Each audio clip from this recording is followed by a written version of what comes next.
Salut à tous les amis, on se retrouve aujourd'hui pour une nouvelle vidéo, j'espère que vous allez bien. Et aujourd'hui je vais vous présenter les fonctionnalités internes, les réglages du Honor Router 3, donc une filiale de Huawei. Je vous l'ai unboxé récemment, la semaine dernière.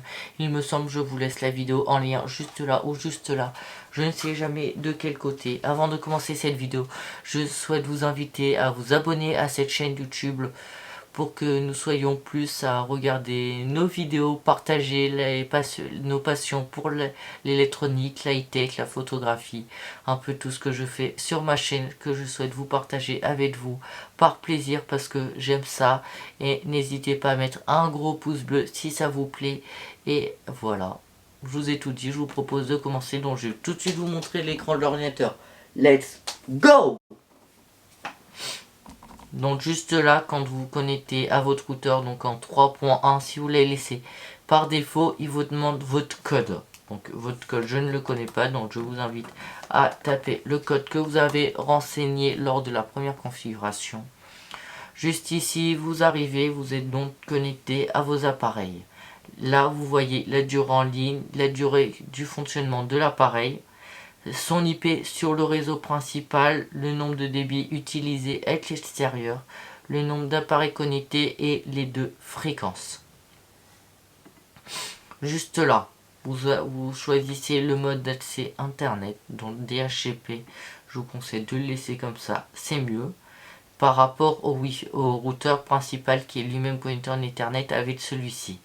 Son MTU et si vous faites un clonage des Mac ou pas, donc la MAC adresse, donc ça laissez là et là vous pouvez reconnecter, vous allez refaire un bail d'HCP avec le routeur principal pour modifier son IP. Juste ici, donc dans la partie mon Wi-Fi, vous trouverez comment optimiser bande passante qui permet d'utiliser les meilleures bandes passantes au moment, soit la 2,4 GHz, soit la 5 GHz, sachant que la 5 GHz permet des débits plus élevés mais une portée plus restreinte, contrairement à la 2,4 la plus vieille qui permet une portée plus loin mais un débit inférieur, limité à 50 mégas au par ailleurs. Juste ici vous avez le nom de votre Wi-Fi, la sécurité, donc c'est la sécurité principale WA2PSK, le code de votre Wi-Fi. Ici vous pouvez activer un Wi-Fi 5 que je ne trouve pas forcément nécessaire parce que les 3/4 des appareils non compatibles Wi-Fi 6 peuvent quand même se connecter au Wi-Fi principal, donc au Wi-Fi 6. Donc à moins d'avoir des très vieux appareils qui ne peuvent pas le voir, je ne vous conseille pas forcément de l'activer. Donc la majorité des personnes n'en auront pas besoin, comme même si leurs téléphones ne sont pas tout récents ou ordinateurs, ils peuvent quand même se connecter. Vous n'avez pas des très vieux appareils, super vieux. La distance portée de votre Wi-Fi, donc vous avez bas, moyen, élevé, sachant que je vous conseille de laisser au maximum parce que les portées sont déjà pas très longues si vous souhaitez avoir un bon débit. Donc vous allez voir, c'est pratique d'en mettre plusieurs. Donc les périphériques connectés à votre routeur, vous voyez qu'à partir du routeur principal, je repars sur différents appareils, donc téléphone, ordinateur chez moi, et j'ai les détails de chaque appareil. Donc voilà, qui seront bien sûr cachés parce que c'est privé. Là, vous, dans cette partie-là, fonctionnalité supplémentaire, vous voyez le nom du produit, son numéro de série, les durées qu'on a revues avant, c'est MAC adresse WAN et MAC adresse locale, son IPv4, les détails, et l'IPv6 qui pourrait nous informer, sauf qu'il est désactivé. Malheureusement, mais c'est pas grave. Donc là, vous pouvez gérer les mises à jour des différents appareils connectés. Donc voilà. Vous allez voir que si je fais mise à jour locale, là, il a rien trouvé. Non, là, c'est à moi d'ajouter. Comme lui, il n'a rien trouvé, comme il est déjà à jour. Les réglages du réseau Wi-Fi, donc son IP LAN, donc il est sur la plage IP.3.1, contrairement au routeur principal qui est sur une plage IP en .1, qui est la plage IP par défaut de tous les routeurs. Il ne peut pas être sur la plage .1 parce qu'il fait office de routeur secondaire, donc il ne peut pas avoir la même plage IP. Donc je vous conseille de laisser la .3 ou mettre la .2 comme vous voulez, ou plein d'autres, vous avez le choix. le nom de domaine, donc c'est une URL internet si vous avez des serveurs, si vous avez des caméras, la domotique et tout, qui en a besoin, vous pouvez le mettre pour pas que votre IP change à chaque fois. Le DHCP attribué, donc l'assignation d'IP automatique, donc le routeur, quel IP il peut donner à vos téléphones, ordinateurs de connecter. Et juste ici, c'est pour fixer un appareil, vous cliquez sur plus, vous rentrez sa MAC adresse, vous sélectionnez un appareil de connecter et vous lui mettez l'IP de votre choix. Là, vous avez le réseau privé virtuel. C'est un VPN intégré pour pas avoir à le mettre sur vos ordinateurs, généralement utilisé pour les réseaux d'entreprise. Je ne suppose pas que vous avez un VPN chez vous, donc à part des VPN pour sécuriser votre connexion internet dans des lieux publics ou changer la localisation de pays. Vous n'avez pas de VPN pour des accès serveurs externes. L'IPTV, donc le routeur TV fourni par votre opérateur téléphonique, que ce soit SFR, Orange, Bouygues, Free, ou encore d'autres, comme il doit en avoir d'autres qui le font. Si, comme vous avez une nouvelle plage IP, donc si vous ne l'activez pas et vous sélectionnez pas un port, ça ne fonctionnera pas, malheureusement, on est obligé de l'activer. L'UPnP qui est l'ouverture de port automatique, donc voilà, soit vous l'activez, soit vous le désactivez comme vous le souhaitez. Le Link Plus, on va pas s'attarder là-dessus parce que c'est pas important. L'IPv6 aussi, qui est des IP encore plus longues que l'IPv4, mais comme vous voyez par défaut c'est désactivé. On va passer aux paramètres Wi-Fi. Donc là vous avez le choix du canal Wi-Fi, donc moi il est en automatique.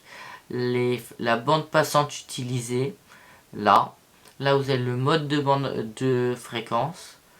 11 guard intervalle, donc la distance, comment je peux vous expliquer ça? C'est l'intervalle entre la liaison entre votre téléphone et le routeur, donc si c'est rapide, long ou court. Moi je vous conseille de le laisser court, c'est ce qui vous permet d'avoir le ping le moins élevé possible, comme si vous le mettez long, il communique moins souvent avec le routeur. Et donc vous avez exactement pareil avec l'autre, et là vous avez un Wi-Fi invisible. Ça vous oblige à l'ajouter manuellement après, donc pas forcément l'utilité. Là vous pouvez ajouter les appareils en liste noire, je pense que vous savez tout ce que c'est, ça permet de bloquer un appareil sur son réseau, ou en liste blanche qui permet que ce soit que les appareils ajoutés qui soient connectés à son réseau, donc comme vous souhaitez.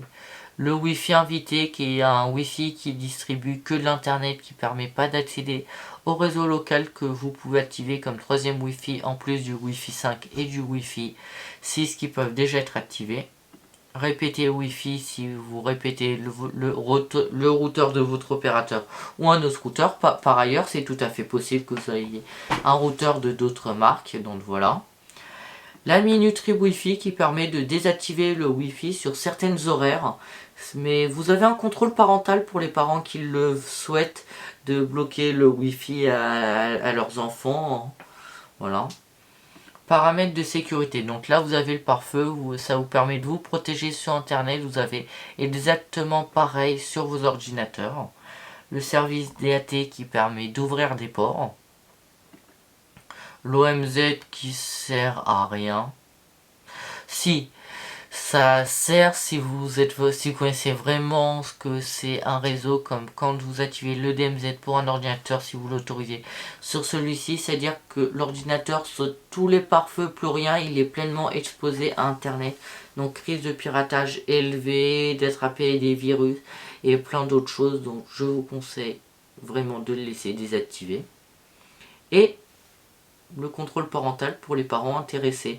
Donc ici vous choisissez la limite de temps à ajouter sur les appareils. Donc faites plus, sélectionnez l'appareil où vous rentrez son IP. Et là vous pouvez bloquer des sites web si vous le souhaitez. Si vous voulez pas qu'il y ait sur Amazon, il ne peut ne pas aller sur Amazon.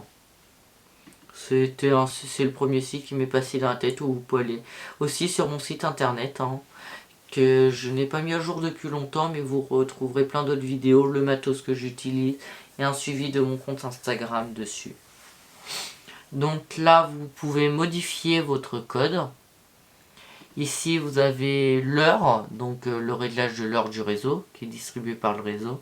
Vous pouvez sauvegarder ou exporter la configuration.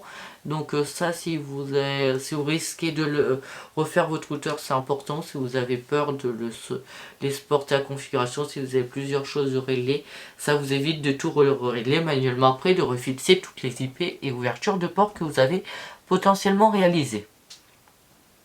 Ou remettre à zéro les paramètres d'usine. Pour diagnostiquer votre borne Wi-Fi ou pour une option développeur, hein, voilà, qui permet le déblocage. Voilà, et après vous avez la fonction auxiliaire.